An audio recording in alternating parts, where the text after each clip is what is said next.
Welcome back, beautiful tri-state area. You're listening to A Moment of Zen right here on 710 WOR, the voice of New York, iHeartRadio. I'm your host, Zen Sams. We're joined here at headquarters by Ian Michael Crumm. He's a celebrity esthetician, skincare expert, and co-host of the BeautyCurious podcast. Known for his signature facial massage and star-studded clientele, he's more than just a beauty expert. He's a skin health advocate with a power voice in sun safety and LGBTQ plus wellness.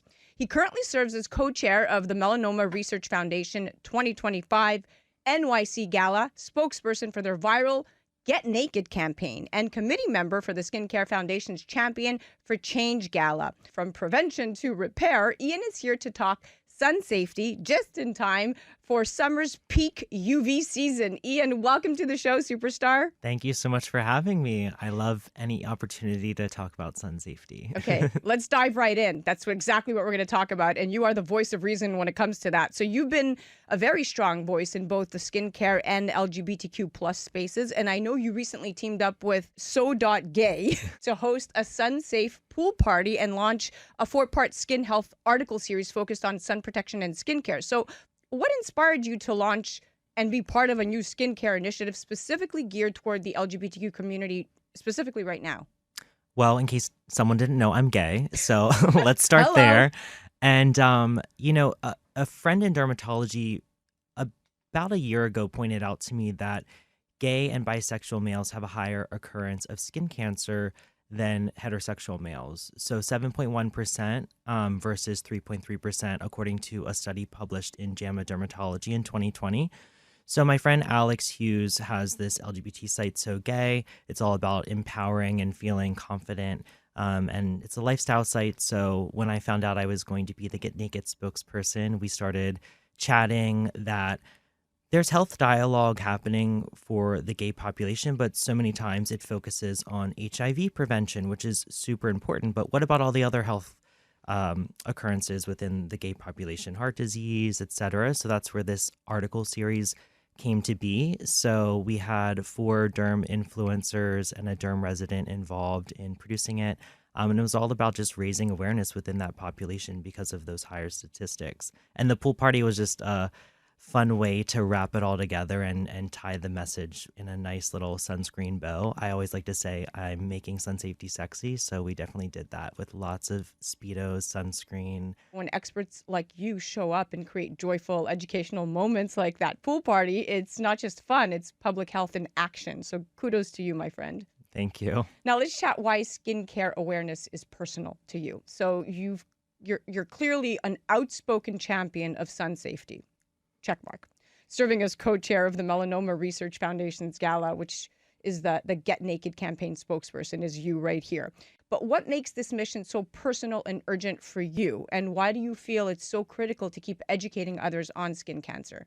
Absolutely. So I've been aware of skin cancer and melanoma specifically since a very young age. My grandmother, who I call Glammy, everyone knows I call her Glammy, she is a melanoma survivor. So she was a big inspiration around creating this voice, and as an esthetician, I speak about sun safety anyway because of the pro-aging benefits of if you want to age well or you want to prevent wrinkles, etc. Right. So it kind of went hand in hand being an esthetician and talking about beauty, for years. I've been in content.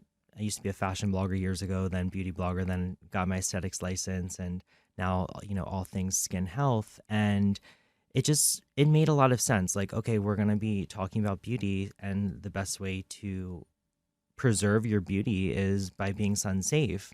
And my grandma was my biggest inspiration. She's inspired me my whole life. And, doing sort of this fundraising and public awareness became a part and a way to honor her, and also share parts of my life with her. So last year at the Melanoma Research Foundation Gala, my grandmother and mother were my 2 dates. So I like to include them. But yeah, it gives a bit more meaning behind all of this content. I love doing the fun and the sexy and talking about skincare and feeling great and all things beauty. But there's something more there. I like to say beauty starts with your health. So that's where this whole public awareness and sun safe piece falls in terms of Wow, my big shout out content. to Glammy. And Ian, I love your why. It's such a powerful why because skin cancer is the most common cancer in the US, and yet it's one of the most preventable ones, right? And I read It a is. stat that 1 in 5 Americans will develop skin cancer by the age of 70. That's pretty scary. And even though it's so prevalent, awareness still lags behind, to your point. So thank you for being a voice pushing this conversation forward.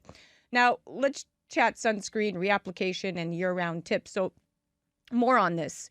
You've always been dropping gems about SPF online. I even saw you called UV radiation your toxic ex. That's brilliant. But in your expert opinion, how often should people really be applying and reapplying SPF? And what types of sunscreens do you recommend? And beyond the basics, what are your lesser known tips for year round protection? Totally. So at minimum, everyone needs to start putting it on every day in the morning. I feel like sunscreen creates this sort of invisible confidence in people where they think they're invincible and then they forget to reapply throughout the day. So I always like to remind people, if you're going to be outside a lot, that number on your sunscreen, the protection factor, comes from studies where it's reapplied every 2 hours in clinical trials. So to actually get that protection, you have to reapply it. And if you're swimming or sweating, reminder to reapply immediately after because you're degrading the sunscreen faster.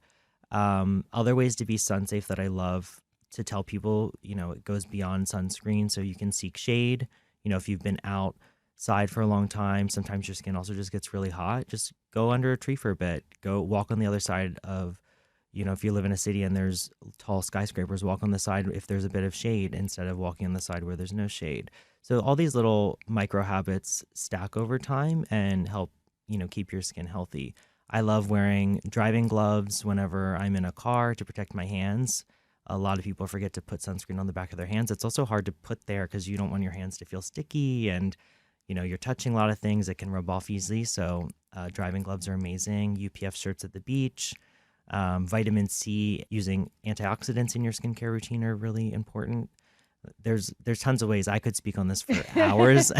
So, and then another fun, just kind of two tips of using sunscreen. I like to use the 3-finger rule. So 2 fingers for the face, 1 finger for the neck. You take sunscreen and you squeeze it along your 3 fingers.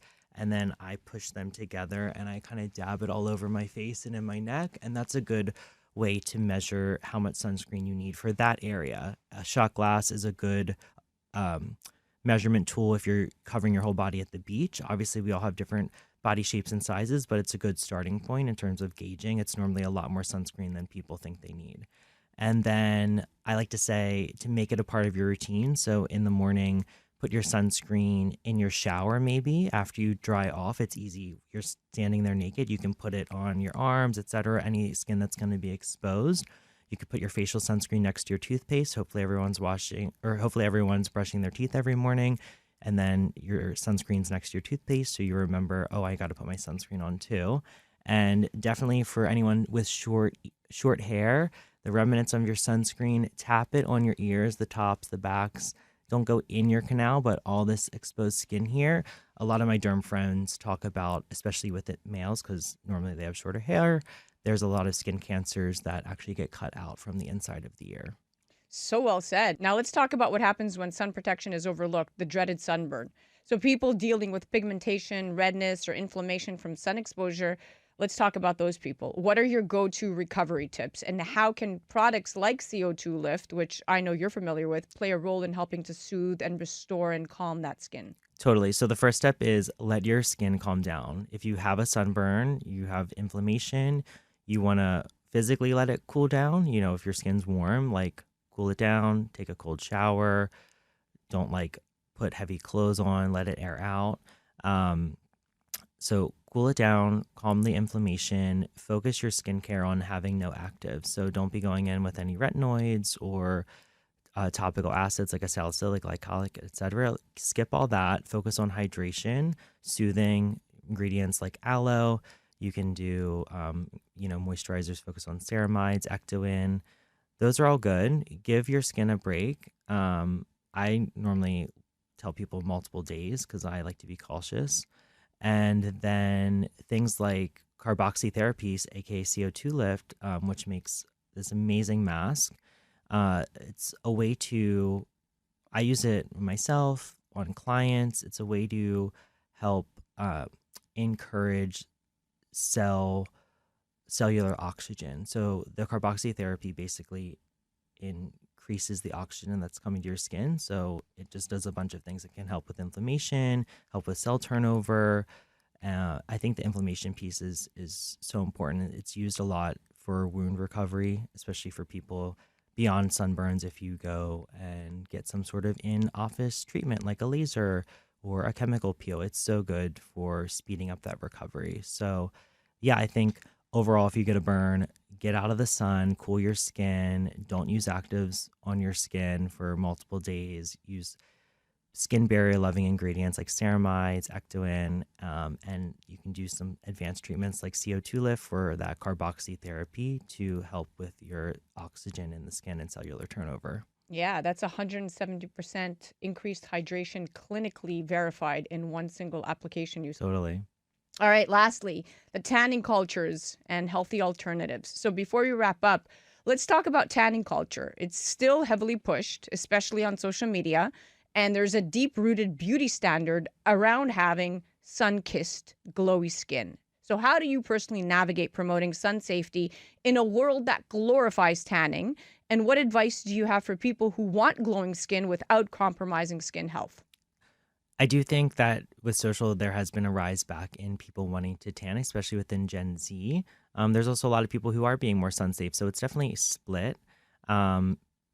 There's a lot of misinformation that's circulating. I think I always like to show you can still have that glow, even if you're not baking for hours. I'm just like, Yeah. It's actually much faster and time efficient to use a self tanner. So I love promoting self tanners for a little treat whenever I have a big event like the pool party we spoke about earlier. My friend Erica from the Tan Edit in New York, she comes over and sprays me. I asked to look extra contoured and bronzy for the pool party.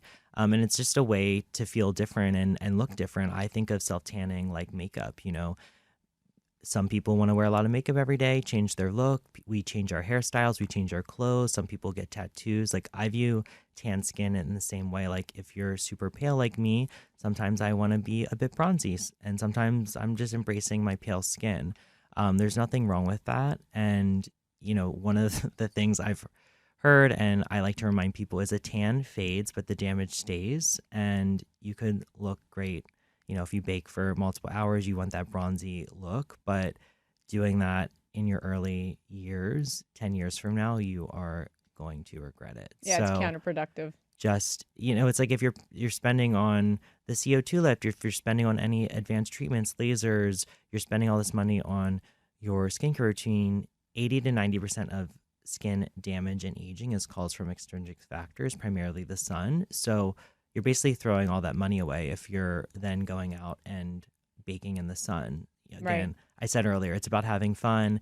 Don't fear the sun, enjoy it, but just do it safe. And that's where sunscreen, seeking shade, and all these practices come into play. But yeah, there's I could rattle about self tanners and amazing products, but you can use bronzers, you can use makeup. My friend James Reed, he has this brand Self Glow by James Reed. He's based in London. It's just newly coming to America. It's an amazing self-tanning product that I love to get, if I want that little extra glow here and there. Yeah. But embrace your skin. Like there's dark skin's really beautiful. Pale skin's really beautiful. Our natural skin that we're born with is really beautiful. And Yeah, you're all about beauty and love. I love it. Well, Ian, thank you. We are at the end of our date, my friend. I thank you for coming on. I could have learned so chatted much with you from for hours. Yes. And thank you for addressing this because it's wild that in 2025, we still associate health with a tan, when in Mhm. reality, it's literally sun damage. But you're right. There are so many glow up alternatives, like you just mentioned, those self tanners, the tinted SPFs, and even skin brightening facials can help people feel radiant without that risk. I Totally. always say glow is a vibe, not a UV burn. So yeah, thank you for coming on and showing us the way. I love that. Glow is a vibe, not a UV burn. Well, that wraps our Going Deep segment. That was brought to you by CO2 Lift. A huge thanks to Ian Michael Crumm for joining us. And you can check out his work and recommendations at ianmichaelcrumm.com and follow him directly on the gram. His page is a blast at Ian M. Crumm. That's 2 M's, IANM. CRUMM to stay updated on sun safety, skincare tips, and everything glowing the healthy way. You're listening to A Moment of Zen right here on 710 WOR, the voice of New York iHeartRadio. We'll be right back after this. A Moment of Zen is brought to you by CO2 Lift. As we age, our skin loses moisture and elasticity, causing wrinkled skin. You can reverse this aging process with CO2 Lift. CO2 Lift utilizes the powerful benefits of carbon dioxide to lift, tighten, and regenerate your skin. This simple, painless at-home carboxytherapy treatment is scientifically proven to reverse the aging process. You will see reduction in wrinkles, increase luminosity, and improve pigmentation, sagging, skin tone, and radiance. For more information or to order CO2 Lift, ask your skincare professional or go to co2lift.com.